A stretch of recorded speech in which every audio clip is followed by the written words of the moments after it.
할렐루야. 오늘도 또 가정에서 또 각자의 예배 처소에서 실시간 영상 예배를 드리는 낙원의 모든 성도님들에게 예배를 통하여 주시는 하나님의 은혜가 풍성하게 임하시기를 주의 이름으로 축원합니다.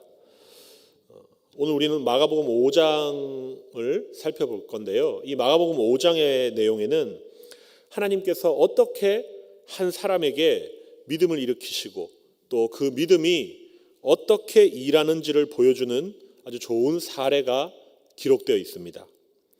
마가복음 5장을 보시면은 예수님께서 갈릴리 호수의 동편으로 배를 건너가셨다가 그 다음 날 이튿날 다시 가버나움으로 돌아왔을 때 일어났던 세 개의 아주 극적인 사건을 기록하고 있습니다. 이 세 사건의 공통점들이 있는데 그것은 모두가 다 한결같이 어떤 불가항력적인 그러한 상황에 처해서 스스로의 힘으로는 구원할 수 없어서 절망하고 있는 세 사람에 대한 기록이 쓰여져 있는 것입니다. 거라사의 광인, 마가복음 5장 오늘 읽지는 않았지만 초반부에 보시면 더러운 귀신 들린 자의 이야기가 나오죠.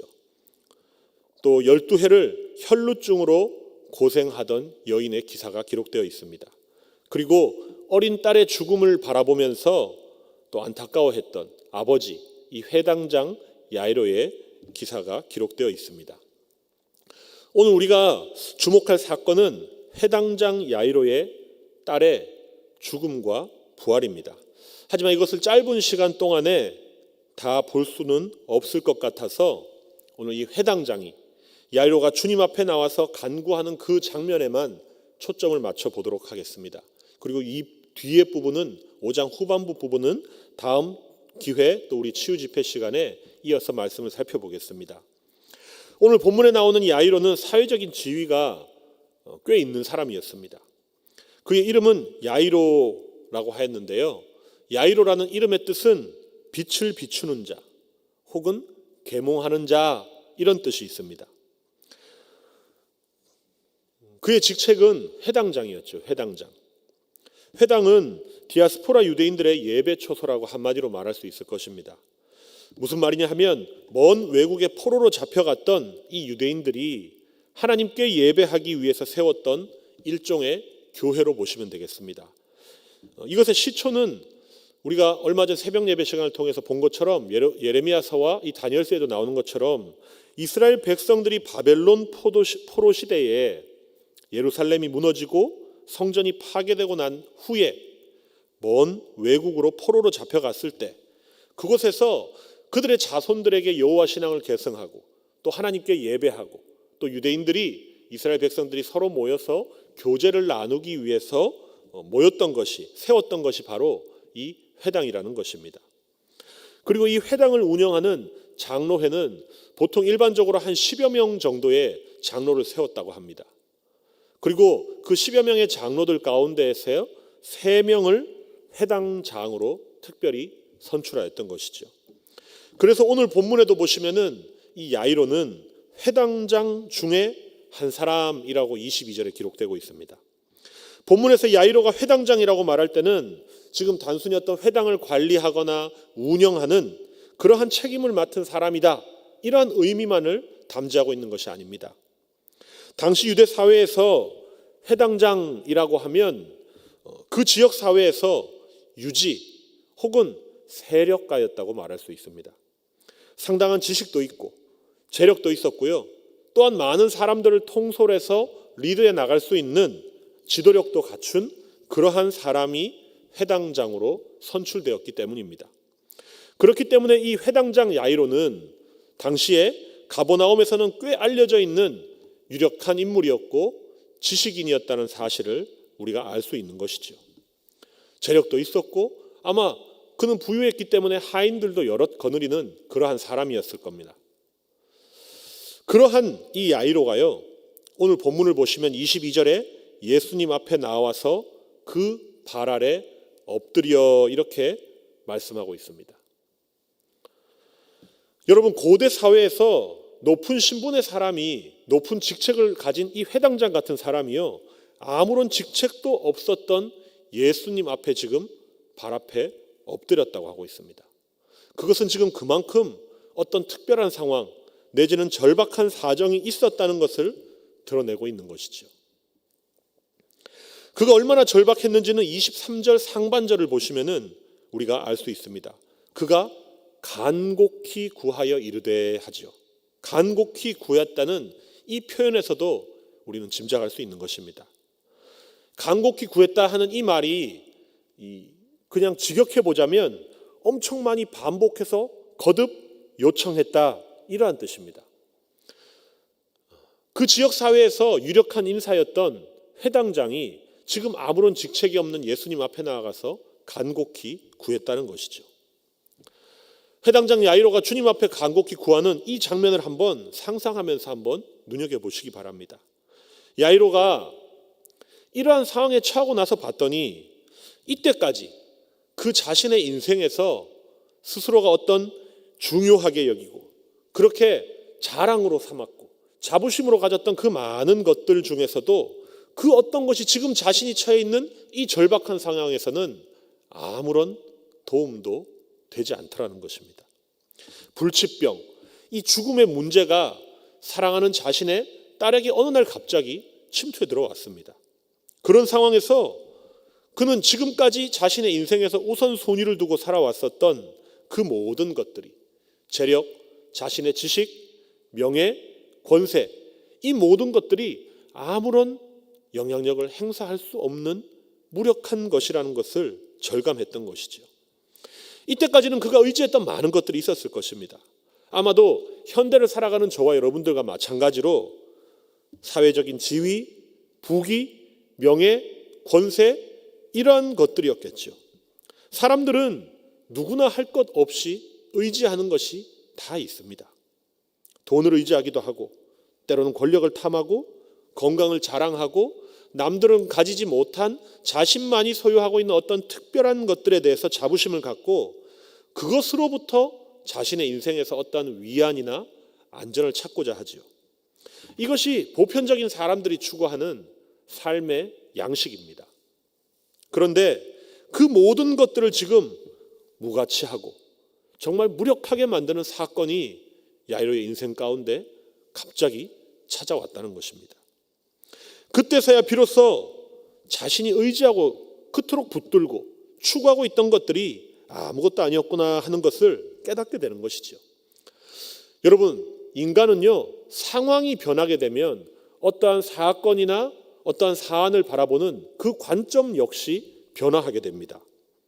위기의 상황, 이 땅의 것들을 정말 무가치하고 무력해 보이게 하는 어떠한 상황에 처하게 되면 그제서야 비로소 내가 붙들고 있던 것들이, 내가 그토록 열심히 추구하면서 살았던 것들이 아무것도 아니었구나 하는 것을 깨닫게 된다는 것입니다. 인간의 생명, 지금 죽고 사는 문제이지요.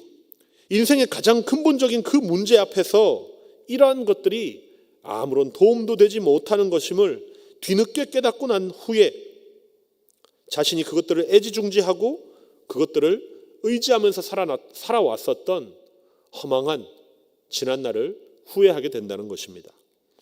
성도 여러분, 야이로가 지금 이 높은 신분의 회당장이 예수님 앞에 달려나와 무릎을 꿇었다는 것은 그만큼 자신의 절박한 상황을 고려해 보면 아주 잘한 일이고 현명한 결단이었다는 것을 알 수 있습니다. 사람의 힘으로 풀지 못하는 인간의 어떠한 운명이나 어려움을 당할 때에는요, 어떻게 하여야겠습니까? 오늘 이 본문의 야이로와 같이 신분의 지위, 고하를 막론하고 내가 무엇을 가지고 있든지, 내가 지금까지 어떤 삶을 누리면서 살았든지, 내가 누구이든지 간에 주님 앞에 나와야 하는 것입니다. 그러한 의미에서 이 질병과 생의 어떠한 문제들은 하나님을 찾고 또한 그 하나님을 가까이 하라는 하나님이 우리를 부르시는 사인이라고 볼 수 있을 것입니다. 여러분, 이것이 생명에 관한 우리 하나님의 관점입니다. 아모스 5장 4절 말씀입니다. 아모스서 5장 4절 말씀을 우리 함께 읽어볼까요? 제가 봉독해 올리겠습니다. 여호와께서 이스라엘 족속에게 이와 같이 말씀하시기를 너희는 나를 찾으라 그리하면 살리라. 이렇게 말씀하셨습니다. 나를 찾으라 그리하면 살리라 하셨습니다. 하나님께서 때로는 우리의 인생 가운데 내 힘으로 해결할 수 없는 여러 가지 질병과 문제와 근심거리를 우리들로 하여금 만나게 합니다. 그 이유는 과연 무엇일까요? 아마도 그러한 문제들이 없다면 우리 인간들은 교만해서 하나님을 찾지 않을 것입니다.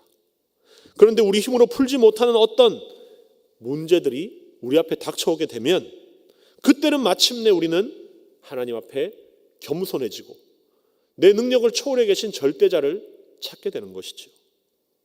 야이로를 보십시오. 자신이 가졌던 것, 그가 추구하던 것, 현재 소유하고 누리던 것들, 의지하던 모든 것들을 다 내려놓고 많은 군중들 앞에서 체면을 무릅쓰고 주님 앞에 엎드려 도움을 요청하고 있습니다. 이것은 아마도 이 시점까지 이르러서 야이로의 인생 가운데 행했던 최고로 잘한 행동이라고 볼 수 있을 것입니다. 왜냐하면 우리 인간들은 고대인이든 우리 현대인이든 누구나 할 것 없이 타고난 태생이 죄인인지라 이렇게 절박한 형편에 처한다고 해서 하나님을 찾지 않기 때문입니다. 이미 믿는 우리들은 공경에 처했으니 하나님을 찾는 것이 당연하지. 내 힘으로 해결할 수 없을 어떠한 문제에 직면하게 되면 절대자를 찾는 거 아니야? 이렇게 생각하기 쉽습니다. 하지만 여러분들의 주변을 한번 둘러보십시오. 그리고 여러분들의 인생의 뒤안길을 다시 한번 되짚어 보십시오. 누구나 공경에 처한다고 해서 스스로의 힘으로 해결할 수 없는 문제에 봉착한다고 해서 다 하나님을 찾는 것은 아닙니다. 영적으로 어두움 가운데 있는 사람은 재앙을 당한 그러한 상황 가운데에서도 결코 하나님을 찾지 않습니다.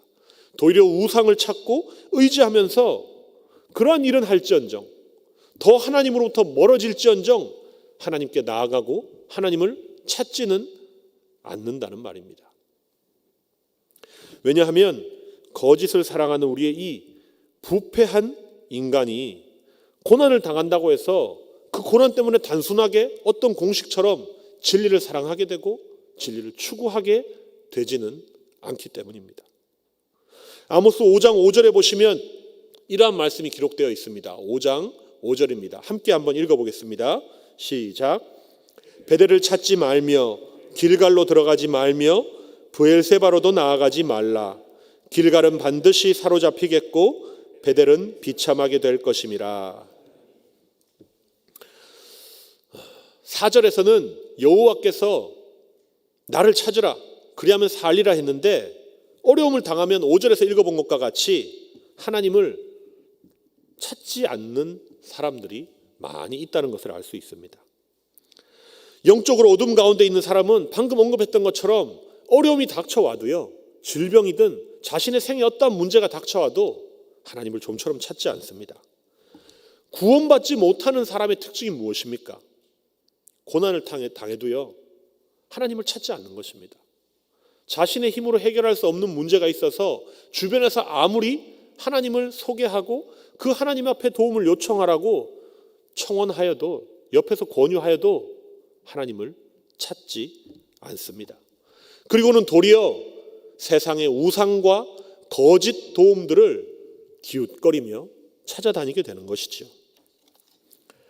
이러한 점에서 오늘 이 야이로가 자신의 가정의 문제를 가지고, 특별히 이 사랑하는 딸의 질병의 문제를 가지고 예수님 앞에 찾아 나왔다는 것은 우리 믿는 우리의 시각으로 바라봤을 때는 일반적이고 평범해 보일지 모르겠지만 이것은 분명한 하나님의 은혜요, 하나님의 역사인 것입니다.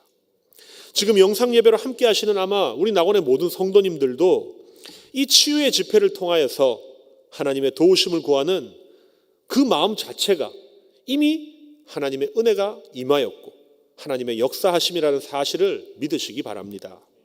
죽음, 질병, 슬픔, 경제적인 어려움, 이러한 등등의 문제들은 내가 누구인지, 내가 어떤 사람인지, 내 신분이 어떠하든지 내가 얼마나 잘 믿었는지 이러한 것들을 결코 따지지 않습니다.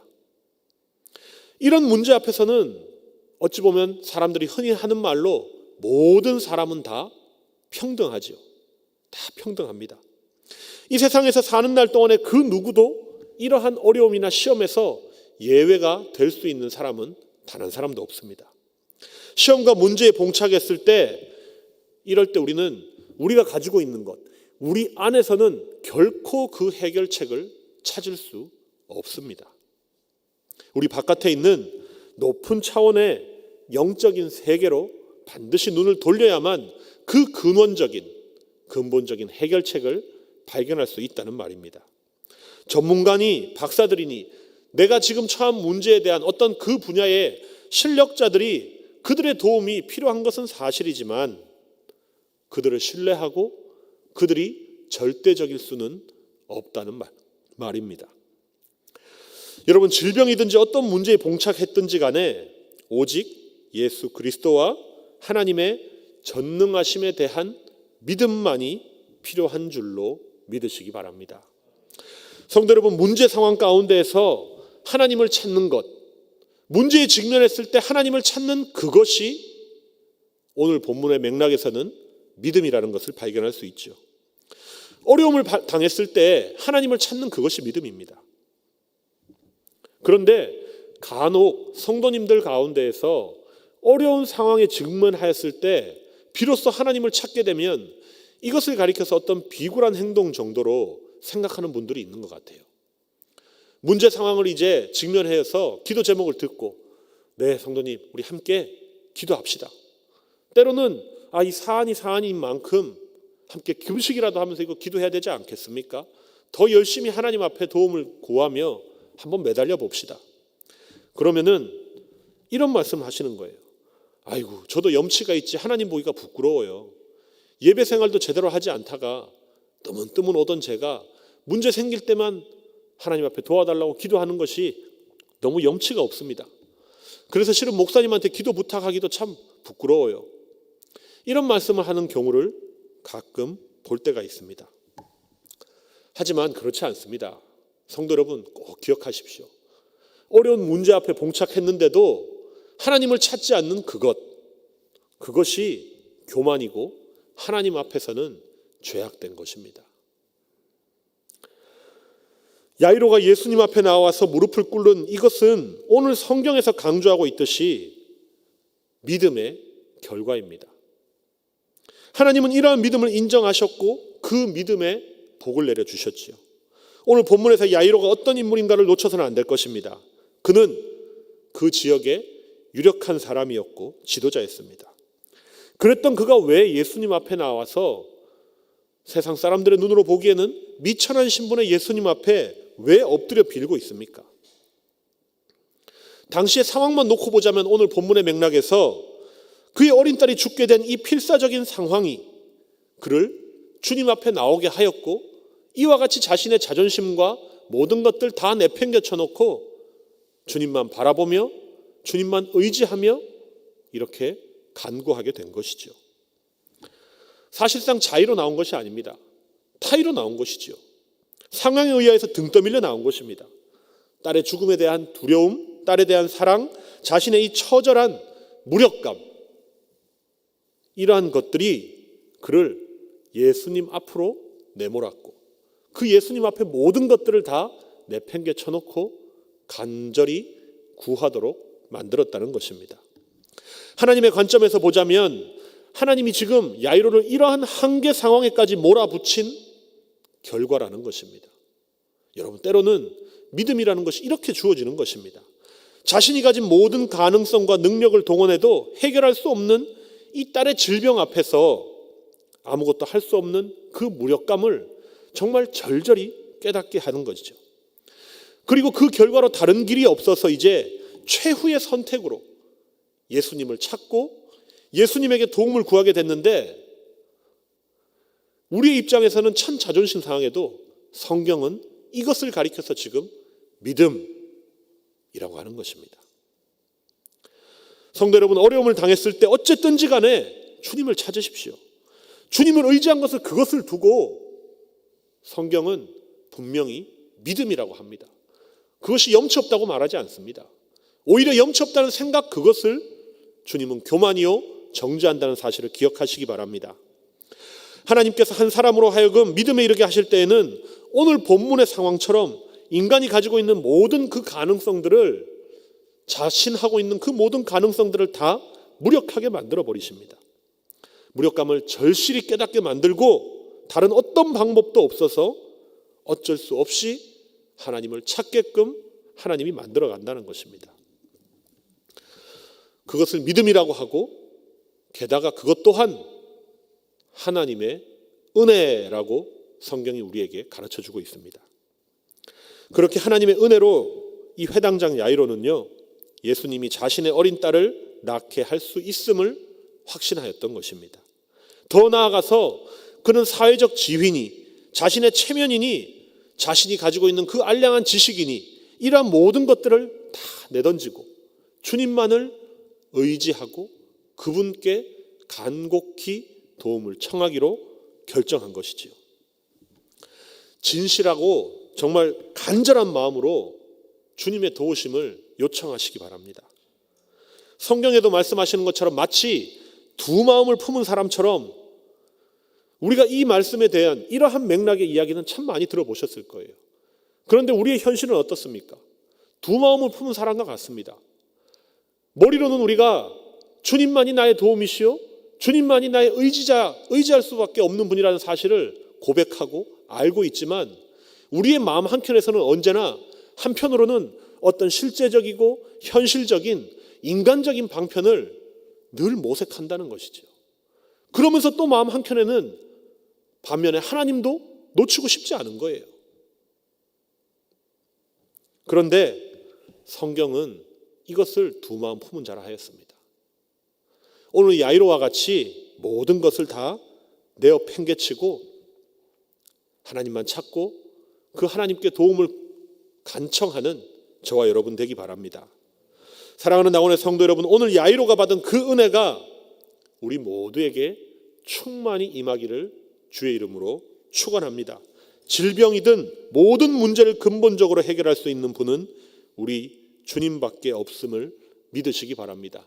이 자리에 함께 예배하는 여러분들과 또 가정에서 각자의 예배 처소에서 예배하는 낙원의 모든 권속들이 힘껏 믿음으로 주님만 바라보고 그 주님을 붙들며 기도하는 이 시간 되기를 주의 이름으로 축복합니다.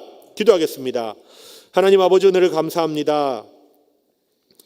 그렇습니다. 우리가 이 회당장 야이로의 이 오롯한 이 믿음을 머리로는 알고 있지만, 우리의 기도 생활에 우리의 이 믿음의 현실은 두 마음을 품은 자들과 같이 살았음을 고백합니다. 하나님, 때로는 우리의 영적인 교만과 자만심으로 인하여서 하나님 앞에 진실되게 간구하지 못했음을 고백합니다. 하나님, 오늘 말씀을 통하여 우리 저마다의 심령 가운데 하나님의 은혜로 다시 한번 회복시켜 주시기를 원합니다. 오롯이 주님만 바라보게 하여 주시고 우리의 생애 질병과 모든 문제를 하나님 앞에 도움을 간청하는 우리 낙원의 모든 권속들 되어질 수 있도록 하나님께서 은혜 베풀어 주시옵소서. 예수님의 이름으로 기도합니다. 아멘.